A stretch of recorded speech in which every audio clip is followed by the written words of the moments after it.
On today's show, the Mavericks make a comeback against the Los Angeles Clippers, but they end up losing the game. Their defense fails them in the end. Were you more encouraged or discouraged by this game? I'll tell you what I was feeling on today's Locked On Mavs. I'm Luka Doncic, and this is Locked On Mavericks podcast. Mavericks, NBA champions. Bang! It's good, and the Mavericks have won the game. If you don't believe, you shouldn't be here. Loyalty never fades away. And welcome. You are locked on to the Dallas Mavericks. My name is Nick Angstadt, media member and NBA channel manager for Locked On Podcast Network, your team every day. Thanks for being part of the show and making Locked On Mavs your first listen today. Where the best way you can help us grow the show is to listen every day, leave a 5-star review on whatever podcast platform you listen to, like the video, and comment anything below. Shout out to my friend Cameron Luce. Saw him at the game tonight with his dad, and he said he always comments just anything below. He just says anything below. And you know what? I'll take it. Every Shout day. out to you, Cameron. Every day. Doing the work out there. Little Luce doing the work. Oh my gosh. Let us know in the comment section. Were you more encouraged or discouraged by this Mavs near comeback against the Clippers? I'm curious what you guys think. And joining me, the post-game prodigy. What you got for me, Slightly Biased? I am exasperated. Just want these guys back. You're in the you need to be asking some questions in there. Put me on blast. What should I have asked tonight? You should say, "Can I see Maxi Kleba?" Do we have eyes on him? Do we know sure that he exists? Can I see the toe? Can I see Maxi's toe? He's been out with a dislocated pinky toe, and now it's been like is weird. It's been like a month, 6 weeks at least. What's going on? A dislocated pinky toe, okay, but it's been like over a month now. And then Josh Green, it's like the elbow that no one even knows what happened to. I may have to bring on Dr. Brian Suterer. He's the incredible sports medicine bring doctor. on some hostage negotiators. We need to infiltrate the Mavs medical facility. Today, for the first time, I was walking to the interview room, and I saw open the MRI room where they do the MRIs, and there's a big sign outside that said that if it glows, they're doing X-rays, and I was like, oh. No one was in there. No one was in there. I'm just gonna report that no one was in that room, which is positive. But Mavs do lose to the Clippers, 120-111. The Mavs were down at one point by 22 in this game. Played an awful, awful first half, and then ended up coming back in this game. So we'll talk about who stepped up in the comeback. We'll talk about what failed the Mavericks in the end. We'll talk about how the comeback actually happened, what happened with Luka, and we'll do all that. But first, I want to start here. Sigh. The Mavs were up with 3 minutes and 46 seconds left in this game. They were up 108 to 106, something like that. It was close. Derrick Jones Jr. hit some free throws. Yeah, 108, 106. 3 minutes and 46 seconds left. They're up by 2, and they just couldn't hold on. Clippers immediately after that go on a 10-2 run, basically from that. And if you just go through the possessions, it's like Kawhi, post. He gets doubled. Luka comes over to help as the third defender, which makes no sense. Amir Coffey gets a 3. Kawhi, drive one-on-one against Derrick Jones Jr. Luka comes over to be a second help defender, and doesn't matter. He just scores on him. Kawhi, double. A third player comes over to help. Norman Powell cuts and gets fouled. And you're just going through these possessions. Kawhi just ripped him apart at the end. I was texting Darian Vaziri, Locked On Clippers, and I said, Kawhi is just a shark, man. He just sat around and waited and bided his time. And then he just went for the jugular at the end because the Mavs had really no answers for him. They tried to double him, and they doubled him in the first half. That seemed to work. And then they tried to double Harden in the fourth quarter, and that seemed to actually work for them. That's how they kind of came back into the game. But you can't double two guys at the same time, so they had to make a decision. And when they weren't doubling Kawhi, they just couldn't stay in front of him. Yeah, no, they just don't. They don't have the personnel to stop Kawhi, and Kawhi's also having an incredible season. Here's one thing that we need to remember when we're talking about this is this is the Clippers' 9th straight win. So it's not like the Mavericks just came out and got rolled over by, God bless them, the Wizards or the Blazers.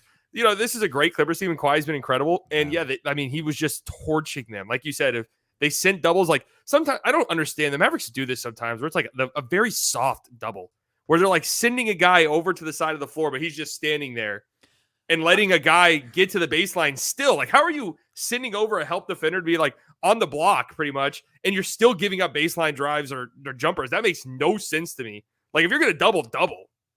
I've seen this in the NBA a lot this season, and maybe I'm just noticing it for the first time, but yeah, it's like this soft double where like a guy kind of like inches over. It's almost like he's just like sort of kind of trying to come double, but he doesn't really commit to it fully. And then I'm like, well, if you just stay in the middle there and you don't really commit to the double or stay on your man and stay home, then you're just praying that you're in the right passing lane for the defender or for the offensive player to throw the pass right in your direction to steal it. Like, that's really all you're hoping for if you don't commit to it.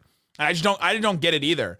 The Mavs, though, what they were doing at the end of this game, they were double teaming, and then they would send a third player like to come over and help. So like that play at 3:30 where Amir Coffey gets a three, Luka was not part of the double team, but he comes over to help and he helps off of Coffey. And like, there's three players that are open at that point for the Clippers.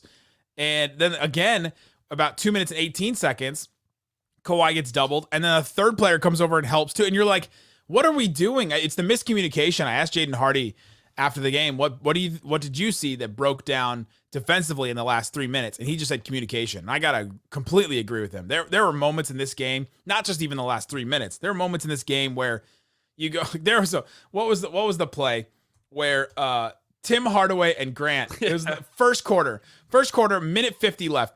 Tim Hardaway and Grant Williams was guarding Kawhi. Tim Hardaway got like a switch onto him, and then they both kind of pointed at Kawhi and just like backed up. Yeah, I'm watching that play right now. Both completely backed up, and Kawhi just took a three right in their faces because neither of them were actually really guarding him at that point. I'm just like, how are we still at this point defensively having these miscommunications that seem so easy? Maybe it's fatigue, but I don't know. The communication is it just wasn't working on defense at times in this game. I think they did a good job in like when they were coming back, but in those key moments, all of the first half and then those last like 3 minutes or so of the fourth quarter. Yeah, I think Mavs. You've had Mavs draft on the show before, right? Oh yeah, absolutely. He is on our LOCKEDON NBA Big Board show. Yeah, I think he's tweeted before that like the Mavericks communicate. Like you could tell the Mavericks communicate and talk less than like almost anybody in the NBA. Like they don't do it. They don't really communicate defensively. And yeah, this has been a thing that's plagued them really all season. Like, this is something that we talked about earlier in the season where if you watch the games, they have personnel problems, but also a lot of their defensive woes are just like, they don't rotate. They don't know where they're going. Help defenders, like guys think okay, I'm forcing them this way because a help defender is going to be there. No one's there. Like, it's just, I don't know. They're so out of sorts defensively. And I don't know if you want to throw them some bail because it's just like, we were talking before the show, you look at some of their lineup data and they have just had no consistent lineups at all. I mean, they're just rotating through guys over and over and over. And I don't know if maybe that has something to do with it, that guys just aren't used to playing with one another or whatever, but it's got to get cleaned up because you could use the moral victory for this game, but when you're leading with 3 minutes left, that's a game you need to close out kind of regardless. And then just to get torched the way they did down the stretch and it wasn't, it's Kawhi Leonard. He's going to, he's capable of making incredibly tough shots. Torched a lot of teams. We know. No one knows better than Mavericks fans, but it was just way too easy for him. I mean, literally easy. And it like you were saying, there's three defenders. Like, how is this easy? What are we doing? I just hate that. Like, they empty out that side of the floor, and then a guy's coming over to help, but he's not actually helping. You're just standing there. It's just the dumbest. We've been waiting, and we were hoping that Grant Williams would be that vocal leader on defense. And there have been times this season he has. And obviously, they're missing Kyrie, they're missing Josh Green, they're missing Maxi Kleber. Like, definitely the Mavs had injuries, but Paul George is out for the Clippers too. Mm-hmm. The thing, though, is they're missing Derek Lively because he has actually been their vocal leader on defense, which is wild to say because he's a rookie and he's 19 and he's coming into a team with all these, vets that have just at least been around the NBA for a while. But he has been that backline, like, vocal defender. And the Mavs went small a lot. We'll talk about that, and that's one of the reasons why they came back. But when the Mavs go small, you don't have that center that's used to being that guy. Like, even Dwight Powell, you see him call out some stuff on defense. You do. Good luck. Whether it helps, I didn't say it. Whether it helps or not. But you don't have a guy that's used to being that backline defender that does call out screens, that does call out these things, and it's just something to get used to. Which is why I've been pushing. I've been trying to say the Mavs need to run these small ball lineups more to get used to stuff like that and to be better at some of these plays because they're going to need them in the playoffs and they're going to need to step up with it. So coming up, let's talk about that comeback though, because the Mavs did make a really valiant effort and a comeback after an awful first half. I was resigned to the Mavs losing by like 30 after that first half because of how bad it was on both offense and defense. But let's talk about how they made that comeback. We'll talk about that coming up. Today's episode brought to you by eBay Motors. eBay Motors knows that you need the perfect fit for your car just the same as you need perfect fits for your fantasy team. All week long and all season long, Josh Lloyd from Locked On Fantasy Basketball is giving you the eBay's Guaranteed Fit Players of the Week. Their Player of the Week this week, I talked about Grayson Allen before, Tari Eason as well. Let me talk about Brandon Gjorgjievski. Gjorgjievski has looked comfortable as a starter for the Warriors and is widely available in fantasy leagues. He contributes across the board. They've got some problems over there with the Warriors. They're going to have to make some moves, and maybe Gjorgjievski is one of those guys. Also, Trace Jackson-Davis just had an incredible game the other night. Maybe he's somebody that you think about picking up, but Josh talks about Brandon Gjorgjievski, so maybe pick up him. Josh Lloyd from Locked On Fantasy Basketball is going to help you win your fantasy championship, and eBay Motors knows the championship team is about each player being a perfect fit. Same with your vehicle. So check out eBay Motors to see their over 122 million parts for their number one ride or die. Ride or drive. I guess that works too, because you're either riding or you're driving it. eBay Motors has all those parts. With eBay Guaranteed Fit, it's guaranteed fit to ride, to fit your ride the first time, every time, or your money back. Plus, at these prices, you're burning rubber and not cash. Keep your ride or die alive at ebaymotors.com. eBay Guaranteed Fit only available to U.S. customers. Eligible items only. Exclusions, they do apply. Shut it down! Let's go home! Thanks everybody for hanging out with us on Locked On Mavs, being part of the show, part of the Raccoon Squad, listening every day. Shout out to you if you came up to me at the game today. I got to meet CBA Mavs for the first time in person, so shout out to him.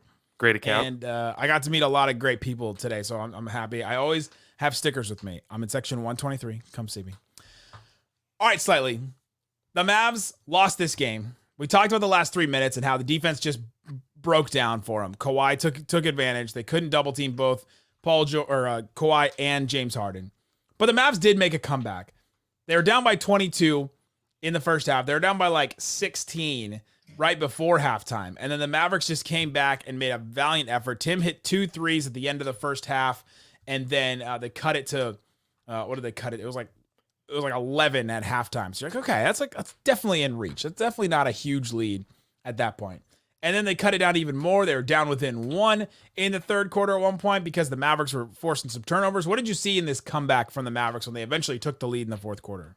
Yeah, the defense, we talked about how bad the defense was every other part of the game. The defense was like legitimately good, and all the things, the trademarks that we want to see from this defense that we know is lacking personnel, lacking size. All right, we'll fly around the floor, get your hands in, driving lanes and passing lanes and make life difficult for ball handlers and stuff like that. They had 5 steals in the third quarter. Nice. Timmy had 3 steals in the third quarter alone. Like that's actually kind of insane that he did that. But their defense was just much better, making life hard. And I think it all started with, sending ball pressure at Harden and just kind of preventing him from really kickstarting their offense. Making it difficult, because you see teams do this with Luka sometimes, where it's like, can we make it to where Luka's not getting the ball until there's like 7 seconds left on the shot clock, and then the Mavericks are like super sped up. They did a good job on that against Harden, and offensively, well, they only scored 27 points in the third quarter, but they still did fine. And again, it was the defense. Like it's when like this that's the problem, is they show signs of it from time to time where they are flying around the floor. They can turn it on, man. Yeah. That's part of their defense. Is everybody says it's effort. It really is. If they can turn it on and they can put forth the effort, they can defend and they can win games. The problem is, are they going to be healthy enough? Will they hit enough threes to win the game? But one of the things, though, is the Mavs made this comeback, and in their comeback, I went like middle of the second quarter all the way through to the last like 3.5 minutes of the fourth quarter. Like this is the range that I picked on NBA.com. The Mavs only went 9 of 27 from 3. 33%. Yeah, they didn't shoot well tonight. They didn't like shoot themselves back in this game. It was defense grinded out. They got to the free throw line, hit 11 free throws in that stretch, and they they grinded out, but they didn't turn the ball over themselves. They got 11 turnovers in that stretch that I just mentioned. That's basically where the comeback came from. And the Mavs only turned the ball over one time. Yeah. In that whole stretch. Force turnovers, don't turn the ball over yourself. I asked Jason Kidd about the breakdown in defense, and he just said the Mavs couldn't stay in front of Kawhi. But Jason Kidd was also asked about the defense in general. And he said, we can talk about defense, but right now our offense is our defense. And it's true. It's true to an extent, right? Especially with Lively out, that their offense has to be control the ball. Don't give them easy possessions. Secure rebounds if you can, because they desperately need to do that. Don't allow offensive rebounds on the other end either. It's just like that's the stuff that they need to focus on to try and be better. And man, they had it going. They had it going in the middle of the game, and I think they also ran out of steam. Like Grant Williams fouled out at the end, and Luka played the entire second half. He's been playing ridiculous minutes right now. It's just too much for him. Yeah, I agree. I mean, we were talking before the show. I guess Kidd said after the game that they need to get Luka more rest. Yeah, and that he was gassed at the end of the game. Tim Cato was like, was Luka fatigued at the end in the second half and blah blah blah. He was just asking a question about that, and Kidd was like, yeah, he was working really hard. And then he said we should have gotten him some more. We should have pulled him out at some point. But the problem is when you're making a comeback like that, what do you want to do? You want to take Luka out and then all of a sudden try and run the Exum, Tim Hardaway, Jaden Hardy offense? I guess my opinion is like, what were you gonna say? But here's the problem. The problem with doing that is what happened in the first half. In the first half, at the end of the first quarter, when Russell Westbrook came in, he started face guarding Luka in the way that only uber athletic Russell Westbrook can. Just annoying him, talking, chirping, staying right in his grill. And the Mavericks couldn't get him the ball. They couldn't get Luka the ball because they tried and start him off the ball so he didn't have to work through Russell Westbrook picking him up full court. And they couldn't get it. And the offense just completely broke down after that. It was just Tim ISO or Tim tried to drive. And I'm like, how can this team with such a good offense, it break down in a moment like that just because they can't get Luka the ball? And honestly, how can they not get Luka the ball in those situations either? Yeah. It's just Russell Westbrook. They struggle so hard, so badly when stuff like that happens, getting Luka the ball. And then he gets it with 5 seconds left on the shot clock. And then it's just like a nightmare. It's either him. He had 2 separate shot clock violations, I want to say. Russell Westbrook did affect him. I mean, the Clippers did a good job defensively on Luka just as a team. They switched up their looks. Russ did a great job. They did a good job. Luka just wasn't out there bricking shots because he just didn't have it. It was a tough night for him. But no, I'm wondering okay, Luka's gonna have, Luka's gonna be gassed. There's only a handful of players in the history of the league who could take on the usage rate that Luka does, play 44 minutes, and be who they were in minute 43. Who they were in minute 1. There's maybe 4 players in the history of the league who can do that. One of them was Westbrook at one point. Yeah, one of them was prime Russ, Giannis. I mean, LeBron. We're talking the freakiest athletes in the history of. Yeah, Wilt. I guess Michael Jordan, Kobe Bryant. It's the best of the best. Yeah. So, I mean, you got to just find a way to sprinkle in some minutes of rest, because it's just okay, maybe you lose the Luka minutes where he's off the floor. Those minutes, the brief rest that you give him in the third or fourth quarter. But you're losing them at the end of the fourth when he's just so gassed that he just can't really do anything. You're losing him anyway. And he can't defend. He's gassed. It's an impossible thing to ask of someone. Exum got 40 minutes. And yet, here we are. Yeah, Exum played 40 minutes. Derrick Jones Jr. nearly played 40 minutes in this one. Tim Hardaway played almost 37 minutes. These, I mean, they're just hurt, right? They're missing missing 2 starters and 4 rotation players total. They're really just missing a lot of guys. The Kyrie injury is just really brutal. And so is the Derek Lively one. It changes what they are as a team. They started Dwight Powell. They didn't start him in the second half. They ended up going to a small ball lineup. It was very weird to watch the Mavericks go small and smaller and smaller and smaller. In the fourth quarter, they had a lineup that was Luka, Derrick Jones Jr., Exum. I think it was Tim Hardaway and Hardy. And you're they're just starting all guards now. Oops. Yeah. All guards. And the Clippers were playing a center for the most part until the very end, which is weird. They're usually the team that goes small, and then the Mavs match them. This time is the opposite. Yeah, teams. I mean, Zubats teams don't care at all about going small against Zubats. Like I've noticed that just watching other Clippers games. Like that's like go small against the Clippers. Zubats is not really like affecting that in any real way. But man, it's just these injuries are just brutal, man. That's just really it. I mean, people scream at Kid. It's like, what do you want? Honest to God, listen, I'm not like, I get it, right? Kid's not maybe the greatest coach, but like genuinely, what do you expect him to do? Lineup wise, I don't know what else he's supposed to do. I mean, you could say, oh, Seth Curry didn't play at all tonight. Well, he had back spasms apparently. That's what people were telling me. He was like in street clothes. Rashawn Holmes didn't play tonight. I mean, if you're the fourth string center on the Dallas Mavericks, just know you have a huge contingent of fans. Just know you are a fan favorite if you are the fourth string center. It's the Moses Brown Memorial spot. Yes, Moses Brown Memorial roster spot. Congratulations. The Moses Brown, AJ Hammonds, Rashawn Holmes. Who else has been in that spot before? I mean, it was Christian Wood, but then he got way too much playing time. Christian Wood. But if Dwight Powell's on the team and you're the third or fourth string center, you're set. Pretty much. You're pretty much set at that point. Yeah, you're going to have a fan club that will follow you wherever you go. Coming up, what else do we see from this team? What do we see from those small ball lineups? What can they do to change some of this stuff going forward? We'll talk about that and more coming up. Today's episode brought to you by BetterHelp. BetterHelp is something that I think everybody needs. Everyone has stuff in their life that they go through. I'm going through a time in my life right now where I've needed therapy, sometimes multiple times a week, sometimes just every week, where I just need to sit and talk through this with somebody. I need to talk through a situation in my life. And sometimes it's helpful when it's not a family member, not somebody invested in what you're doing necessarily. They're invested in you as a person, but they're not invested in the sides. They're not trying to take a side in it. They don't, like, there's no long-term ramifications if you tell this person this secret. You always have those like loaded secrets that you don't want to tell somebody because then all of a sudden they know this information. And so go to BetterHelp. You can right now go to BetterHelp. It's in the season of giving. Give yourself what you need with BetterHelp. Visit BetterHelp.com/LockedOnNBA. You get 10% off your first month. That's BetterHelp, HELP.com/LockedOn. Again, HELP, BetterHelp.com/LockedOnNBA.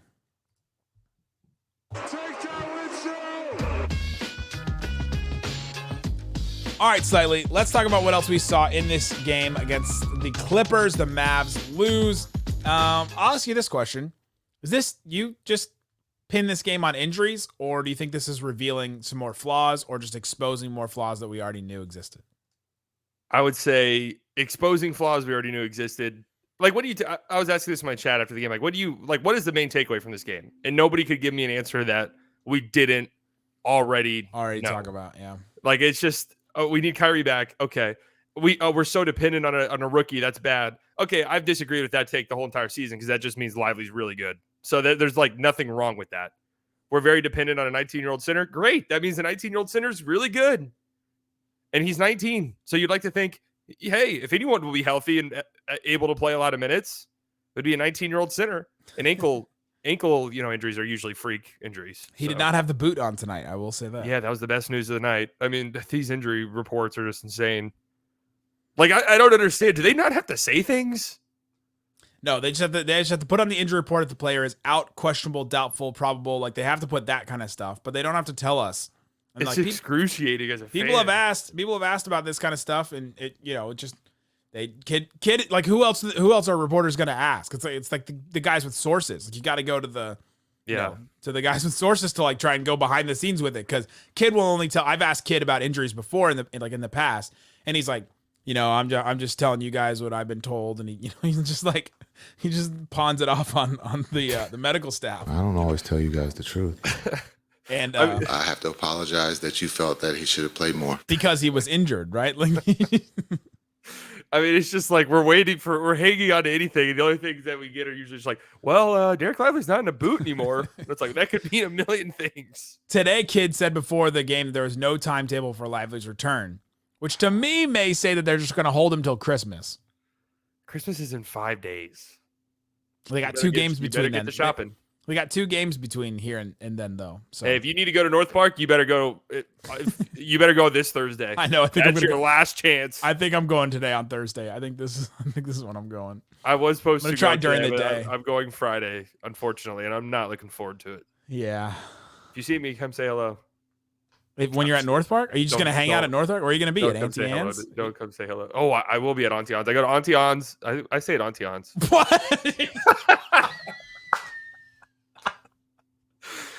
I say aunts. I don't say aunts. I say aunts. What is that TikTok? What is that TikTok podcast where the guys just make fun of how each other says things? Like I feel like I feel like we were just on that show. It's like backyard something. I feel like we were just on that show.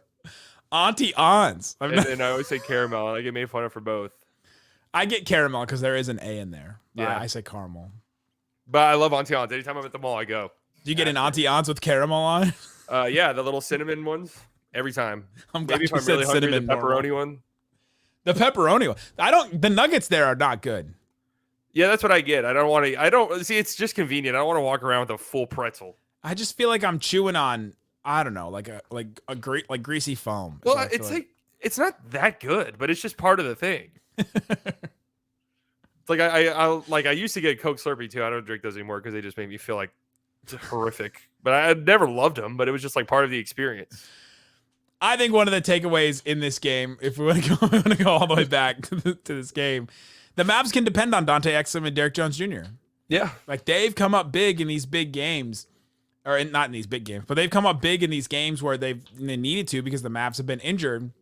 And I think these are big developments for the Mavericks that, Dante Exum is getting more work with the ball in his hands and scoring when the Mavericks need him to. And Derrick Jones Jr. is scoring in more ways than just like a spot up 3. Like, remember the beginning of the season, all he was doing was spot up for 3. And we're like, okay, as long as this goes, then that's fine. He's attacking. He's going to the rim. I thought he was going to dunk right on Kawhi's head, but he hit a layup right over the top of him. Like, that's stuff that the Mavs need and the Mavs will need going forward. He hit 5 of his 5 free throws today. The fact that he took 5 free throws, like how many Mavs role players take 5 free throws in a game? Like there's just not many over the last couple of years. No, he's been a revelation. Like he's for sure somebody who I think is a playoff player for you. Yeah. The defense is nearly 6 points better when he's on the floor.